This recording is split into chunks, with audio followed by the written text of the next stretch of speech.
Theseus is the captain of a ship in ancient Greece. Every few months he brings his ship to port in order to have repairs done. Sometimes parts of his ship are so damaged that they can't refurbish them and have to replace the parts instead.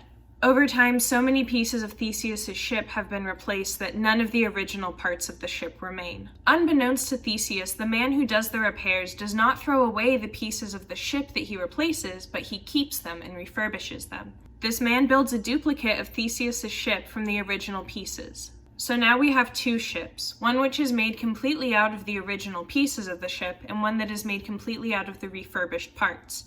Which one is the ship of Theseus? So back in October, a new Frozen short premiered on Disney+. It's about Olaf and what his first few hours as a snowman were like before he entered in the movie Frozen. I liked it. I thought it was cute. I saw some people online that thought it was stupid. I don't think that's valid. You have to remember that these shorts are made for kids. They're the target demographic, so you kind of have to keep that in mind when you're watching them. But anyways, the short is about Olaf's creation. I feel that the Frozen franchise has never really properly addressed the fact that not only is Elsa capable of creating life, but creating intelligent life. So in Frozen 1, she creates Olaf, who is capable of speech and reason, and as we see in Frozen 2, has the capacity for learning. Frozen 1 also gives us Marshmallow, who is capable of speech, but it's very rudimentary. Frozen Fever shows us the creation of the Frogies, who we never see speak, but they are sentient, and Elsa creates them on accident. Like, it is never addressed that not only can Elsa create sentient life, but apparently it's not even that hard for her to do. In Frozen 2, there's this scene where Elsa freezes the water in the ship that her parents died on so that she and Anna can see what their final moments alive were like. Dark, I know. But think of how much creepier it would have been if she had used the water to create like these living memories of her parents' final moments that were able to like walk around and talk and maybe even interact with Anna and Elsa. And for a moment, the princesses might feel like they had their parents back. After all, these ice sculptures would look like them and talk like them and act like them. But then they'd have to remember that they weren't real. They were just created from the memories of the water on the ship that they died on and the memories that Elsa had of them. But then that could bring in this whole element of if the statues were sentient or not, and if they were, to what extent did they have free will, and would it hurt more or less to create them, because at the end of the day, it's not really their parents, but it would maybe feel like it, just for a moment, to Anna and Elsa, and they could see them one last time and get to give them a proper goodbye since they died unexpectedly. Or would it actually hurt more to see them? And if these snow sculptures are sentient, what are the consequences of destroying them? What are the consequences of keeping them around? But we're not here to talk about the moral dilemmas of Elsa's powers and whether or not she's playing God. We're here to talk about Olaf the Snowman. Full disclosure, I really like the Frozen movies. I saw the first one in theaters 3 times, one of which was a sing-along. And a friend and I saw Frozen 2 back when it was in theaters and then went right into seeing the Frozen 2 sing-along back to back. We had a shrine to Kristoff in our kitchen until we had to vacate the premises because of COVID. So I like Frozen. I think that it's a good franchise.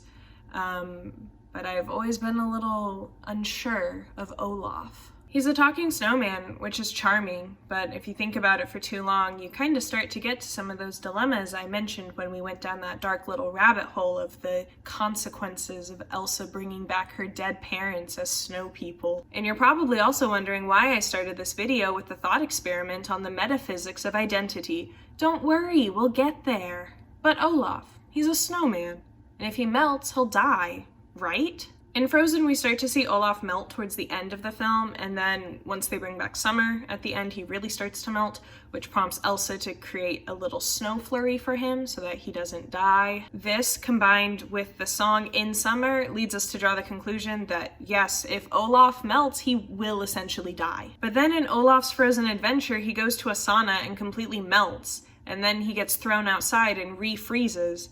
And it doesn't seem to hurt him. He says that he feels refreshed. But he was totally liquid. Was he dead? Did he die? And then when Mr. Wandering Oaken threw the liquid that used to be his body outside, he brought him back from the dead?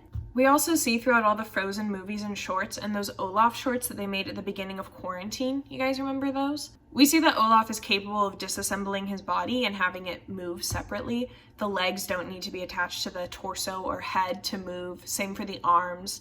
And they can all move independent of one another, seemingly controlled by Olaf's head, more or less. We also see Olaf get pretty roughed up, most prominently in Olaf's Frozen adventure. He gets all dirty and haggard, and then he spends a couple of hours buried in some snow and comes out clean. This led me to believe that the snow that makes up Olaf when he's dirty is not the same snow that makes him up when we see him later and he's clean. Okay, so now back to the ship of Theseus. If Olaf the Snowman is no longer made up of the same snow that he was created from, is he still the same snowman? Just ruminate on that for a little bit. Now on to Frozen 2, where things get tricky and a little conspiracy theory. So, let me just... Oh.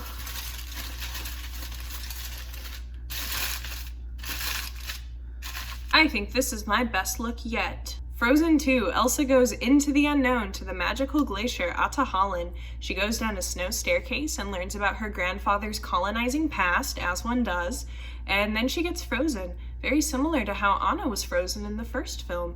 Could it be because their narrative foils?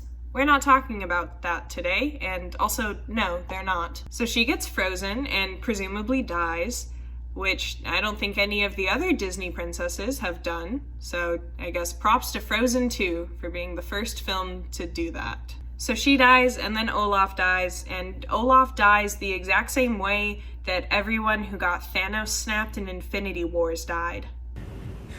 I don't feel so good.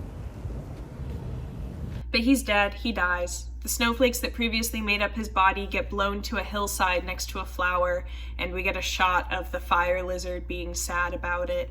And then Anna cries because 2 out of the 3 people she cares about are dead, which is a bummer. And then she sings a sad song that no little kid is going to request their mom to play in the car when they're driving somewhere. And then, the rest of the movie happens. Elsa isn't dead, Arendelle doesn't get destroyed. I personally think it should have gotten destroyed, but that's a completely different topic altogether. And then Elsa brings Olaf back from the dead. Or does she? We've had this concept introduced in Frozen 2 that water has memories, and we've been shown throughout the film that water does in fact have memories. This is never really elaborated on.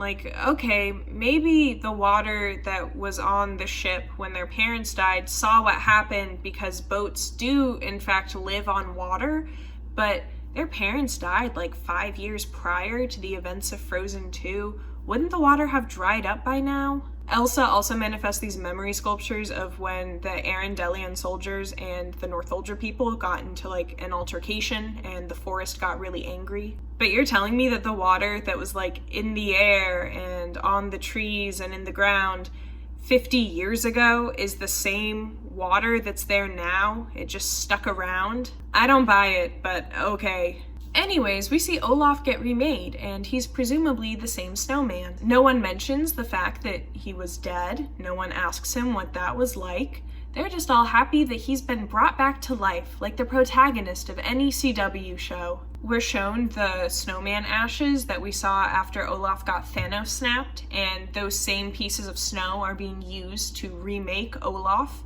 But that's not a lot of snow. Certainly not enough for a snowman, not even a hollow one. So I'm assuming there's some new snow mixed in. And as I said earlier, we've already confirmed by this point in the movie that water has memories. But we only ever see that applying to statues. Elsa only ever uses the quote-unquote memories in water to create static ice sculptures. But Olaf doesn't come back as a statue. He's alive. He can talk and walk and presumably sing. All the other figures we've seen made from the memories in water were just statues. They weren't alive. This means one of 2 things. 1, that thing I said earlier about Elsa being able to create ice animatrons of her parents and kind of bring them back from the dead, that totally could have happened. It was completely within her powers to do that. She just chose not to. And if I'm being honest, that was probably the right call. Or 2, that's not Olaf. Or is it? Okay, here we get into the dilemmas presented by the ship of Theseus and, in a broader sense, cloning. So we know that Olaf was made by Elsa, and it's kind of been implied that he was made through a manifestation of the love that Elsa has for Anna, particularly when they were kids. That's why his name is Olaf and he likes warm hugs. It's similarities he shares with the snowman that Anna and Elsa made when they were kids at the beginning of Frozen. That's just who he is. He's never told that his name is Olaf or that he likes warm hugs. It is just something intrinsic that he knows about himself. We have this fact confirmed in the short Once Upon a Snowman. So Elsa still has those memories and that love for Anna from when they were kids. And on top of that, she now has a love for Olaf and memories of who he is. So what if Elsa didn't bring Olaf back in a typical resurrection sense? What if she just made a new Olaf? If he has all the memories of the original Olaf and he talks the same and behaves the same and in every conceivable way is the same as the original, how can you claim that he's a duplicate? If everyone he knows, including himself, is unable to distinguish him from the original Olaf, and to their knowledge he is the original Olaf, then can he even be considered a duplicate? I don't know, because the thing with philosophical musings is that they don't have an answer, but I hope I've given you something to think about. You could think about how you would feel if the same situation were applied to you, and you can also consider the wider implications of Olaf being a Lazarus figure. I'm Olaf, and I like warm hugs.